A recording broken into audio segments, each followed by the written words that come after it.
23 एप्रिलला बारामती आणि राहुरी विधानसभा मतदारसंघात पोटनिवडणूक 4 मे रोजी मतमोजणी होणार. निवडणूक आयोगाची घोषणा. अजितदादांच्या निधनानंतर बारामतीची तर शिवाजी कर्डिले यांच्या निधनानंतर राहुरीची जागा रिक्त.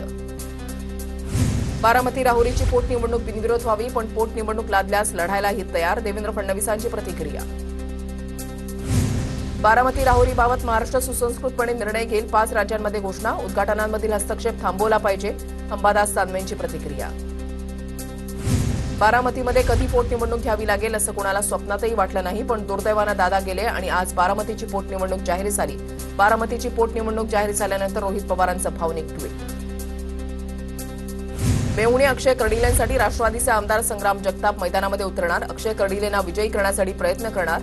संग्राम जगताप यांची प्रतिक्रिया. शिवाजी कर्डिलेंच्या निधनानंतर राहुरी विधानसभेची जागा रिक्त. 5 राज्यांच्या निवडणुकांचं बिगुल वाजलं. पुदुच्चेरी, केरळ, आसाममध्ये 9 एप्रिलला निवडणुका. 23 एप्रिलला तमिळनाडूमध्ये तर 23 आणि 29 एप्रिलला 2 टप्प्यामध्ये पश्चिम बंगालमध्ये मतदान होणार. 4 मे रोजी सर्व राज्यांची एकत्रित मतमोजणी. पश्चिम बंगालमध्ये 35 वर्षांनंतर पहिल्यांदा 2 टप्प्यामध्ये निवडणूक होणार. 23 एप्रिलला पहिला टप्पा तर 29 एप्रिलला दुसऱ्या टप्प्यातील मतदान पार पडणार. मुंबईच्या महापौर रितू तावडेंच्या अधिकृत गाडीवरील लाल दिवे अखेर हटवले. विरोधकांच्या टीकेनंतर लाल दिवे हटवले. नियमांचं पालन करत हे दिवे हटवण्यात आल्याचं अधिकाऱ्यांकडून स्पष्ट. लाल दिवा महापौरांच्या गाडीवर नव्हे तर पुण्याच्या ठिकाणी होता. रितू तावडेंच्या गाडीवरील लाल दिव्यावर फडणवीसांची प्रतिक्रिया. महापौरांना मुद्दाम म्हणून टार्गेट केलं जातंय. फडणवीसांकडून स्पष्ट. नियम मोडून महापौरांच्या गाडीला लाल दिवे. मुंबईच्या महापौर पंतप्रधान आणि मुख्यमंत्र्यांपेक्षा मोठ्या झाल्या का? किशोरी पेडणेकरांची मुंबईच्या महापौर रितू तावडेंवर टीका. कोल्हापूर जिल्ह्यातील कागल पाझर तलाव परिसरात विविध विकास कामांचं उद्घाटन मुख्यमंत्र्यांच्या हस्ते पार पडलं.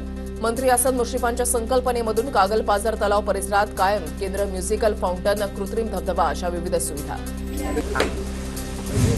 जळगावमध्ये राहुल गांधींच्या आरक्षणावरील वक्तव्याच्या निषेधार्थ भाजपच्या वतीनं आंदोलन. आंदोलनामध्ये भाजपचे आमदार सुरेश भोळे यांच्यासह पदाधिकारी मोठ्या संख्येनं सहभागी. सांगली जिल्हा परिषदेमध्ये सत्ता स्थापनेच्या घडामोडींना वेग. काँग्रेस आणि दोन्ही राष्ट्रवादीचे सदस्य अज्ञातस्थळी रवाना. भाजपला सत्तेपासून रोखण्यासाठी मबियाकडून जोरदार प्रयत्न. 18 मार्चला अध्यक्षपदाची निवड होणार. तृणमूल काँग्रेसच्या गुंडगिरीचे दिवस आता संपणार. टीएमसी सरकार बंगालमधून जाण्याचा काउंटडाऊन सुरू. सर्वांचा हिशोब मांडणार. पंतप्रधान मोदींचा टीएमसीवर हल्लाबोल. भाजपा खासदार निशिकांत दुबेंनी बंदी असतानाही भीमाशंकर मंदिरात दर्शन घेतल्याप्रकरणी होणार चौकशी. जिल्हाधिकाऱ्यांनी प्रांताधिकाऱ्यांना दिले चौकशीचे आदेश. मुख्यमंत्री फडणवीसांना डॉक्टर ऑफ सायन्स पदवी प्रदान. महात्मा फुले कृषी विद्यापीठाचा 39वा पदवी प्रदान समारंभ. राज्यपाल जिष्णुदेव वर्मांचीही उपस्थिती. मनसेच्या गुढीपाडवा मेळाव्याचा टीझर जारी. चल शिवतीर्थवर भेटू. उज्ज्वल महाराष्ट्राचा मार्ग ठरवू. पाडवा मेळाव्याच्या टीझरमधून मनसेचं जनतेला आवाहन. सांगली महापालिकेच्या महिला बालकल्याण सभापतीपदी भाजपच्या बानू जमादार यांची निवड. निवडीनंतर आमदार सुधीर गाडगीळ यांच्या हस्ते सत्कार. समर्थकांकडून रॅली काढत फटाक्यांची आतषबाजी. रावेर नगरपालिकेचा करवाढ टाळून 121 कोटींचा अर्थसंकल्प मंजूर. मुख्याधिकारी अविनाश गांगोडे यांनी विशेष अर्थसंकल्पीय बैठकीमध्ये प्रस्ताव सादर केला. नगराध्यक्षा संगीता भास्कर महाजन यांच्या अध्यक्षतेखालील बैठकीमध्ये अर्थसंकल्पाला अंतिम मंजुरी. मुख्यमंत्री फडणवीसांच्या हस्ते पुण्यामध्ये मेट्रो भवनचं उद्घाटन. मेट्रो भवनमध्ये पुण्याच्या मेट्रोचा इतिहास पाहता येणार. 2 मजल्यावर मेट्रो भवनाचा विस्तार. राजकीय पक्षांकडून भीतीचं वातावरण निर्माण करण्याचा प्रयत्न. जनतेनं केंद्र सरकारच्या निर्देशांचं पालन करावं. घाबरू नका, मोदींवर विश्वास ठेवा. फडणवीसांचं आवाहन. गॅसची कमतरता नाही, रांगा लावू नका. मुख्यमंत्री फडणवीसांचं आवाहन. राहुल गांधी काँग्रेसकडून लोकांमध्ये भीती पसरवण्याचं काम सुरू. आपल्याकडे पुरेसा गॅस साठा, कमतरता नाही. फडणवीसांची प्रतिक्रिया. पनवेलमध्ये घरगुती गॅस सिलेंडरचा पुरवठा व्यवस्थित सुरू. नागरिकांनी पॅनिक होऊ नये. आमदार प्रशांत ठाकूर यांचं आवाहन. गॅस सिलेंडर ब्लॅकनं विक्री करणाऱ्यांवर कारवाई करणार. प्रशांत ठाकूर यांची प्रतिक्रिया. गॅस सिलेंडरचा 6 महिने पुरेल इतका साठा उपलब्ध. वितरकाच्या चुकीच्या पद्धतीनं काम करत असल्यानं नागरिकांमध्ये संभ्रम. हेमंत रासनेंची माहिती. नागरिकांनी घाबरून जाऊ नये. हेमंत रासनेंचं आवाहन. गॅस तुटवडा सरकारनं गांभीर्याने घेतलेला नाही. हॉटेल, खानावळी, स्टॉल बंद पडण्याच्या मार्गावर. व्यवसाय अधांतरीतच. गॅस टंचाईवरून काँग्रेस आमदार अमित देशमुखांचा सरकारवर निशाणा.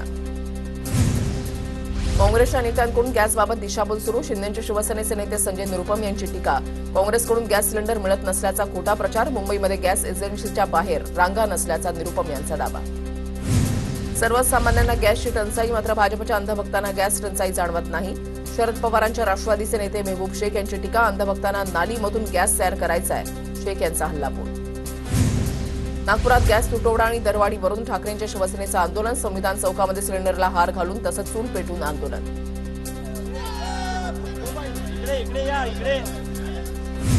छत्रपती संभाजीनगर आणि सोलापूरमध्ये काँग्रेस विरोधात भाजपचं आंदोलन. राहुल गांधींनी संसदेच्या प्रवेशद्वारावर बसून चहा प्यायल्याच्या निषेधार्थ आंदोलन. राहुल गांधींच्या राजीनाम्याची मागणी. परभणीमध्ये एलपीजी पुरवठ्यासाठी जिल्हास्तरीय समिती. कलेक्टर, एसपी, पुरवठा अधिकाऱ्यांसह अनेकांचा समावेश.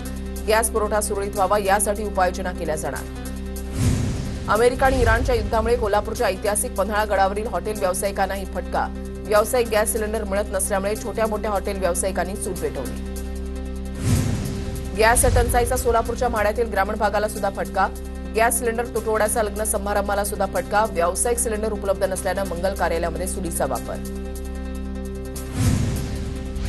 अमरावतीच्या दर्यापूरमध्ये महसूल अधिकाऱ्यांच्या कारवाई दरम्यान गोंधळ. जप्त गॅस सिलेंडर जमावानं पळून नेले.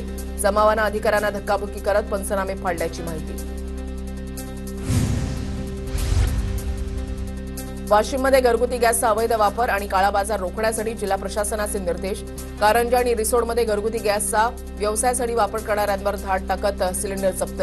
पुरवठा विभागाकडून 4 ठिकाणी कारवाई. जळगावच्या चोपड्यामध्ये गॅसचा सिलेंडर घेण्यासाठी नागरिकांच्या गॅस एजन्सीच्या समोर रांगा. गॅस सिलेंडर घेण्यासाठी आलेल्या नागरिकांच्या गर्दीमुळे आपापसात वाद होऊ नये यासाठी होमगार्डची नियुक्ती.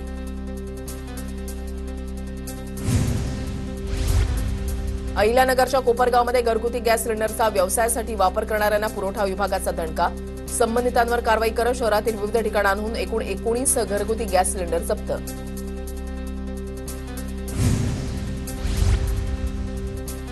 पीएनजी असल्यास आता एलपीजी कनेक्शन रद्द होणार. केंद्रीय पेट्रोलियम मंत्रालयाचा मोठा निर्णय. पाईप गॅस धारकांना आता एलपीजी सिलेंडर मिळणार नाही. वितरणातील पारदर्शकता वाढवण्यासाठी सरकारचं मोठं पाऊल.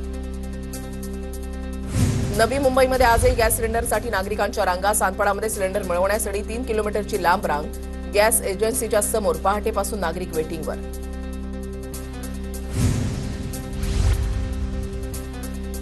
पुण्यातील ससून रुग्णालयाला सिलेंडर मिळाला. ससूनचे वैद्यकीय अधीक्षक यल्लप्पा जाधवांची माहिती. गॅस पुरवठा खंडित झाल्यानं जिल्हाधिकाऱ्यांना लिहिलेलं पत्र. गॅस पुरवठा कमी पडू देणार नाही, प्रशासनाचं आश्वासन.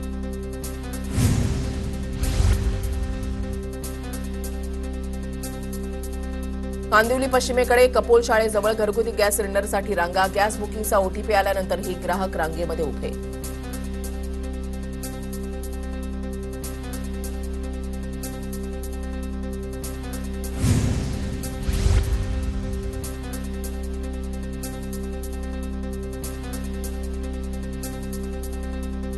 बुलडाण्यामध्ये वारकऱ्यांच्या पायी दिंडीलाही गॅस तुटवड्याचा फटका. जालना जिल्ह्यातील पालखी शेगावमध्ये पोहोचल्यावर लाकडी इंधनावर 1500 वारकऱ्यांचा स्वयंपाक.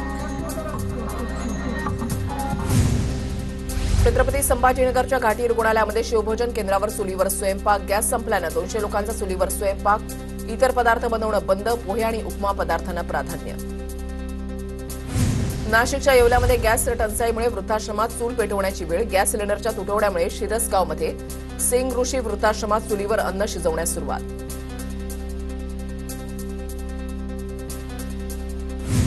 नवी मुंबईच्या एपीएमसी मार्केटमध्ये भाजीपाल्याच्या दरामध्ये घसरण झाली आहे. भाज्यांच्या दरामध्ये 10 ते 15 रुपयांची घसरण. निर्यात पूर्णपणे ठप्प झाल्यानं भाज्यांचे दर घसरले.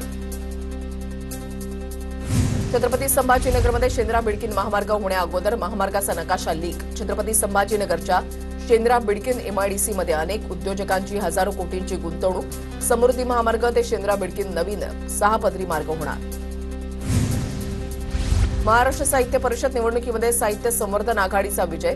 अध्यक्षपदी योगेश सोमण यांचा विजय तर प्रमुख कार्यवाहकपदी स्वाती महाळंक आणि कोषाध्यक्षपदी प्रदीप निफाडकर यांचा विजय.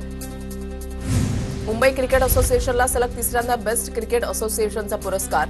खेळाडू विकास स्पर्धांचं आयोजन, पायाभूत सुविधा आणि क्रिकेट प्रशासनातील उत्कृष्ट कामगिरीमुळे एमसीएला मानाचा पुरस्कार मिळाला. कवयित्री बहिणाबाई चौधरी उत्तर महाराष्ट्र विद्यापीठाच्या अर्थसंकल्पाला अधिसभेच्या बैठकीमध्ये मान्यता. 293 कोटी 57 लाखांच्या अर्थसंकल्पाला मंजुरी.